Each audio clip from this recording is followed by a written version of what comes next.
नमस्कार दोस्तों, मैं हूं जितेंद्र शर्मा। आज हम आपके सामने लेकर के फिर से उपस्थित हुए हैं कक्षा 10वीं की संस्कृत की पुस्तक शेमुषी द्वितीय भाग, उसके पार्ट 3, जिसका नाम था व्यायामः सर्वदा पथ्यः। व्यायामः सर्वदा पथ्यः। इस पार्ट में आपको व्यायाम की विशेषताएं बतलाई गई हैं, जिसकी हमने 1 से लेकर के 5 श्लोक तक हम आपको पढ़ा चुके हैं पहले वाली वीडियो में। अगर आपने वह वीडियो नहीं देखी होगी तो लिंक हम डिस्क्रिप्शन में डाल देंगे, उस लिंक को आप देख लीजिए। और उसका जो थंबनेल है वो कुछ इस प्रकार का है, इसलिए इस वीडियो को आप अवश्य देखिएगा तथा उसके बाद इस वीडियो को देखिएगा, जिससे कि आपको व्यायाम की संपूर्ण वीडियो, संपूर्ण भाग, संपूर्ण उसके ज्ञान, परिभाषा इत्यादि आपको उसका ज्ञान हो सके। तो व्यायामः सर्वदा पथ्यः इस शब्द का तात्पर्य था, इसके शीर्षक का तात्पर्य था कि व्यायाम जो होता है वह हमेशा ही कल्याणकारी होता है। यह श्लोकों के माध्यम से आपको बतलाया गया है। 6वें श्लोक से आज हम इस वीडियो को शुरू करने जाएंगे। तो देखिए बच्चों, 6वां श्लोक जो है वह इस प्रकार से है कुछ। व्यायामस्मिन् गात्रस्य पद्भ्याम उर्वरति तं वर्णरं व्याधयो नोपसरपन्ति वैनतेयम् इवोरगाः वयोरूपगुणैर्हीनम् अपि कुर्यात् सुदर्शनम्। देखिए व्यायाम क्या होता है, व्यायाम करने से क्या होता है। व्यायाम अस्मिन् गात्रस्य, इस गात्र से, गात्र अर्थात होता है शरीर, तो व्यायाम करने से गात्र जो होता है वह कैसा होता है। पदव्याम उर्वर्तितम च व नरम, नर अर्थात होता है मनुष्य। मनुष्य यदि व्यायाम करता है तो किस व्यायाम को करे। पदव्याम उर्वर्तितम अर्थात, पदव्याम अर्थात होता है पैर, उर्वर्तितम अर्थात ऊपर करने वाले। तो ऐसे व्यायाम जो मनुष्य करता है जिसमें पैर उसके ऊपर होते हैं, यदि वह ऐसे व्यायाम करता है तो उससे क्या होगा। व्याधयो नोपसरपंती, व्याधियां अर्थात होता है रोग, उस व्यक्ति से रोग उसी प्रकार से दूर भाग जाएंगे जैसे कि वैनतेयम इवोरुगाह। वैनतेयम का तात्पर्य होता है गरुड़। विनती के जो पुत्र है, विनतेह अपत्यम पुमान सा वैनतेयः। वैनतेयः जो है वो कौन है, गरुड़ है। तो गरुड़ से इव उर्गाह, उर्गाह अर्थात होता है सर्प। जिस प्रकार सर्प गरुड़ से भागते हैं उसी प्रकार व्याधियां भी उस मनुष्य से भागती हैं जो व्यायाम प्रतिदिन करता है। तो व्यायाम करने से कितने सारे लाभ होते हैं। अब देखिए तीसरी लाइन में क्या कहा इन्होंने, वयोरूप गुणैर्हीनम अपि कुर्यात् सुदर्शनम। ऐसा व्यक्ति जो वयः अर्थात उम्र से, रूप अर्थात सुंदरता या कुरूपता जो भी उसका रूप है, गुण से हीन है। व्यायाम करने वाला व्यक्ति यदि आयु भी उसकी अधिक है तो कम दिखाई देगी आपको उसकी आयु। रूप अर्थात उसका सुंदर नहीं है तो भी आपको वह सुंदर दिखाई देगा। गुण से भी हीन है तो भी वह गुणवान दिखाई देता है। कुर्यात् सुदर्शनम, इतनी चीजों से भिन्न होने के बाद भी व्यायाम करने वाला व्यक्ति जो होता है वह कैसा होता है, सुदर्शन दिखाई देता है। उसका जो दर्शन होता है, उसका जो स्वरूप होता है वह आपको सुदर्शन यानी सुंदर दिखाई देता है। देखिए 7वां श्लोक है। व्यायामं कुर्वतो नित्यं विरुद्धम अपि भोजनम विदग्धम अविदग्धम वा निर्दोषम परिपच्यते। व्यायामः कुर्वतो नित्यम, जो व्यक्ति व्यायाम नित्य करता है, विरुद्धम अपि भोजनम, और यदि उसके द्वारा किसी प्रकार का अपक्व भोजन खा लिया जाता है या किसी जैसे किसी प्रकार का भोजन खराब, जैसे मान के चलिए खराब ही भोजन था, यदि वो उसके द्वारा खा लिया जाता है तो भी वह क्या हो जाता है, विदग्धम अविदग्धम व, भोजन कैसा, विदग्धम अर्थात पका हुआ और अविदग्धम अर्थात बिना पका हुआ। यदि इस तरह का भी उसने भोजन ग्रहण कर लिया है तो भी वह क्या हो जाएगा, निर्दोषम परिपच्यते, उसका जो भोजन है वह निर्दोष ही पक जाता है, अपने आप उसका जो भोजन होता है वह पच जाता है, क्योंकि वह व्यायाम में करता है। व्यायाम में शक्ति ही इतनी होती है कि उसका जो भोजन है वह किसी भी प्रकार का उसने भोजन किया हो, खराब भोजन भी कर लिया हो तो भी वह भोजन क्या होता है, वह पक जाता है, पच जाता है। अगला है श्लोक देखिए। व्यायामो ही सदा पथ्यः वलिनां स्निग्ध भोजिनां सच शीते वसंते च तेषां पथ्यतमः स्मृतः। व्यायाम ही सदा पथ्यः, व्यायाम जो होता है वो सदा कल्याणकारी या गुणकारी होता है। किन के लिए, बलिनाम, बलशालियों के लिए। किन लोगों के लिए, बलवान या बलशालियों के लिए। या स्निग्ध भोजिनाम, स्निग्ध अर्थात जो लोग तलिए खाना ज़्यादा खाना पसंद करते हैं। कुछ लोग ऐसे होते हैं उनको तेल वाला खाना जो होता है वो अधिक पसंद होता है। तो ऐसे व्यक्ति जो तलिए भोजन को खाना अधिक पसंद करते हैं या बलशाली हैं, ऐसे लोगों के लिए जो व्यायाम होता है वह सर्वदा पथ्य, हमेशा ही कैसा होता है, गुणकारी होता है, कल्याणकारी होता है।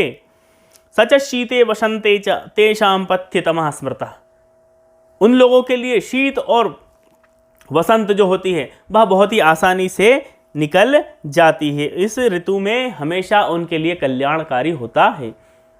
व्यायाम करना इन दो ऋतुओं में अधिक कल्याणकारी होता है। हम लोग देखते हैं कि जब हम जिम जाते हैं या जिम के आसपास कहीं देखते हैं तो ठंड के समय में, शीत के समय में अधिक भीड़ होती है वहाँ पर, क्योंकि शीत में ही व्यायाम करना अत्यधिक फायदेमंद होता है और वसंत में फायदेमंद होता है। गर्मी में भी होता है फायदेमंद, लेकिन गर्मी में शरीर में ऊष्मा अधिक होने के कारण व्यायाम अत्यधिक करना उचित नहीं होता है। फिर देखिए श्लोक नंबर 9 देखिए, सर्वेषु वृत्तिषु हरः पुंभीरात्म हितैषिभिः वलस्यार्धेन कर्तव्यो व्यायामो हन्त्यतोऽन्यथा। देखिए इसमें क्या कहा कि सर्वेषु वृत्तिषु अहरः पुंभीरात्म हितैषिभिः। पुंभी शब्द का तात्पर्य होता पुरुषः, कि पुरुषों के द्वारा अपना यदि हित, आत्महितेश भी, अपना आत्मा अर्थात होता स्वयं का, हितेश भी अर्थात हित चाहने वाले, ऐसे पुरुष जो अपना स्वयं का हित चाहते हैं उन लोगों को क्या करना चाहिए, उन लोगों को क्या करना चाहिए कि उनको दिन रात सभी ऋतुओं में आधे बल से व्यायाम करना चाहिए। कैसे करना चाहिए, बलस्यार्धेन कर्तव्य, अपने बल के आधे बल का उनको क्या करना चाहिए, व्यायाम करना चाहिए, संपूर्ण बल का नहीं करना चाहिए, नहीं तो वो क्या होता है, व्यायामो हन्त्यतोऽन्यथा, नहीं तो वो क्या हो जाता, उसके विपरीत हानि पहुंचा देता। पता चलता है कि हम तो व्यायाम किस लिए कर रहे हैं, अपने शरीर के लाभ के लिए कर रहे हैं, लेकिन एक समय ऐसा आ जाता है कि हम अत्यधिक व्यायाम करने के कारण क्या होता है कि हमारा जो शरीर होता है वह व्यायाम के फायदे की जगह वह व्यायाम के नुकसान हमें कर देता है। तो हमें क्या करना है कि बलस्यार्धेन, हमें सिर्फ अपने शरीर के आधे बल का समस्त ऋतुओं में, सर्वेषु वृत्तिषु अर्थात तात्पर्य होता है ऋतु, कि सर्वेषु वृतुः और अरह अर्थात दिन रात, अहरा दिन और रात, कि व्यक्ति को दिन और रात सभी ऋतुओं में अपने बल के आधे का ही उसको व्यायाम करना है, ना कि पूरे बल का व्यायाम करना। यदि पूरे बल का कर लेगा तो वो क्या होगा, इसके विपरीत वो किसी न किसी प्रकार से हानि आपको पहुंचा देता है। ठीक है, श्लोक नंबर 10 है, देखिए, हृदय स्थितो वायुर यदा वक्त्रम प्रपद्यते व्यायामं कुर्वतो जन्तोस्तद्बलार्धस्य लक्षणम। देखिए इसका तात्पर्य है कि हृदय स्थान स्थितो वायु, जब हृदय के अंदर की वायु कहाँ जाती है, वक्त्रम प्रपद्यते, वक्त्रम अर्थात होता मुख में आ जाती है, अंदर की जो वायु होती है वह कहाँ आती है, मुख में आ जाती है। तब क्या होता है, व्यायामं कुर्वतो जन्तस्, ऐसे व्यक्ति जब व्यायाम करते हैं तो क्या होता है, बलस्यार्धस्य लक्षणम, उनके आधे बल की पहचान यहाँ पर हो जाती है कि उनके अंदर कितना बल है, उनके बल की, संपूर्ण बल की आधे बल की वह पहचान कहलाई जाती है जब उनके हृदय की जो वायु हो वह कहाँ आ जाए, मुख में आ जाए। और अंतिम श्लोक है, देखिए ये सबसे गुणकारी है और सबसे लाभकारी भी है। जो लोग व्यायाम करते हैं वो भी इस बात को ध्यान रखें और इसको सुने अच्छे से कि व्यायाम के लाभ कब हो सकते हैं और व्यायाम के नुकसान भी कब हो सकते हैं, इसका सुने अच्छे से। वयोबल शरीराणि देश कालाशनानि चा समीक्ष कुर्यात् व्यायामम अन्यथा रोगमाप्नुयात्। वयोबल शरीराणि, व्यायाम हमें कैसे करना है ये बात सुन लीजिए अच्छे से। ऐसा नहीं कि हम हमारे शरीर में शक्ति नहीं है लेकिन फिर भी हम 50 किलो 100 किलो के डिस्क और डंबल्स उठाए जा रहे हैं, ये चीज़ गलत हो जाएगी। लेकिन देखिए सुनिए, वयोबल शरीराणि देश कालाशनानि च, हमें व्यायाम क्या चीज़ें देख के करनी चाहिए, वयः अर्थात आयु, हमारी आयु के अनुसार हमें व्यायाम करना चाहिए। नहीं तो हम 10 साल के हैं तो हमें 10 साल के हिसाब से हमें व्यायाम करना है, ना कि हमें 50 साल वाले व्यक्ति या 20 साल वाले 40 साल वाले व्यक्ति की तरह व्यायाम करना है। बल, अपने शरीर में जितनी ताकत है उस ताकत के अनुरूप ही हमें व्यायाम करना है। शरीर, हमारे शरीर के अनुकूल हमें व्यायाम करना है। हमारा शरीर कितनी कैपेसिटी वजन उठाने के लायक है, कितना व्यायाम करने के बाद सक्षम है, उस सक्षमता को और अक्षमता को देख करके हमें व्यायाम करना है। देश कालाशनानि च, देश अर्थात स्थान देख करके हमें व्यायाम करना है। कहीं भी व्यायाम करना शुरू नहीं हो जाना है। व्यायाम के भी निश्चित स्थान होते हैं, वहाँ जाकर के हमें व्यायाम करना चाहिए। सुबह सुबह या तो आप उद्यान में चले जाएं, उद्यान में जाकर के हम व्यायाम कर सकते हैं, या किसी जिम में जाकर के हम व्यायाम कर सकते हैं। तो व्यायाम के लिए भी स्थान है। पता चला आप सड़क पे चलते चलते सड़क पे व्यायाम करने लगे। काल, समय को देख करके व्यायाम करना है। काल अर्थात होता है समय, समय के अनुसार ही व्यायाम करना है। व्यायाम के लिए उचित समय होता है संध्या का और सुबह का। सुबह और संध्या का जो समय होता है वही व्यायाम के लिए अनुकूल होता है। हम दिन में व्यायाम करना उचित नहीं होता है, अन्यथा की स्थिति में वो हमें नुकसान पहुंचा सकता है, क्योंकि दिन में टेम्परेचर कुछ अलग होता है, सुबह शाम का टेम्परेचर कुछ अलग होता है। उसके अनुरूप हमारे शरीर का भी टेम्परेचर, तापमान होना चाहिए। अशनानी, और क्या है अंत में, अशनानी, भोजन। भोजन के अनुसार ही हमें व्यायाम करना चाहिए, क्योंकि देखिए आप जब हम व्यक्ति व्यायाम करता है तो व्यायाम के साथ साथ उसे प्रोटीन, विटामिन की अत्यधिक आवश्यकता होती है। पता चल रहा है कि हम जिम जा करके बहुत सारे वजन उठा रहे हैं, बहुत सारी मेहनत कर रहे हैं और खा कुछ नहीं रहे हैं ढंग से, दाल रोटी सूखी सूखी खा रहे हैं।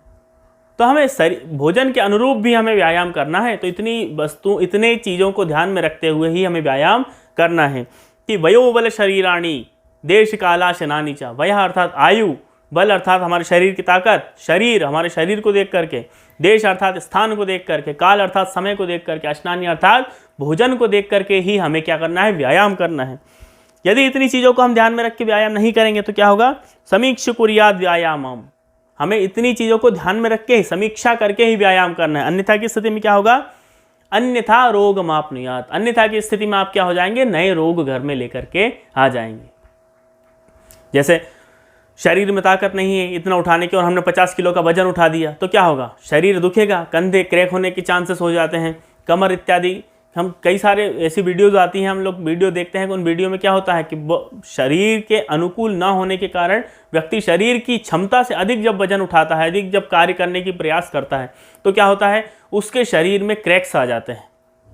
तो वो हमें नहीं करना है ना। इतनी चीज़ों को देखकर ही हमें व्यायाम करना है कि वयोबल शरीराणी देश काला शनानी चा समीक्ष कुर्यात व्यायामम अन्यथा रोग मापनुयात। तो ये थे व्यायाम के लाभ और व्यायाम की हानियाँ। यदि हानि क्या है, जब आप उसके अनुकूल, इतनी वस्तुओं के अनुकूल आप व्यायाम नहीं करेंगे तो वह आपको नुकसान दे सकता है, और इतनी चीज़ों के अनुकूल होकर के आप व्यायाम करेंगे तो कोई समस्या नहीं है। व्यायाम हमेशा फायदे ही देते हैं, शरीर को सुखी और स्वस्थ बना के रखते हैं। तो बच्चों, ये थी पार्ट 3 व्यायाम सर्वदा पथ्यः की वीडियो। यदि आपने इस वीडियो से कुछ सीखा है, ज्ञान प्राप्त किया है, तो इस वीडियो को लाइक कीजिए, चैनल को सब्सक्राइब कीजिए और अपने दोस्तों तक इसे शेयर अवश्य कर दीजिएगा। हम आपके सामने लेकर के फिर से जल्दी ही उपस्थित होंगे इसी पार्ट के प्रश्न और उत्तर को लेकर के। तब तक के लिए धन्यवाद। जय तो संस्कृतम, जय तो भारतम।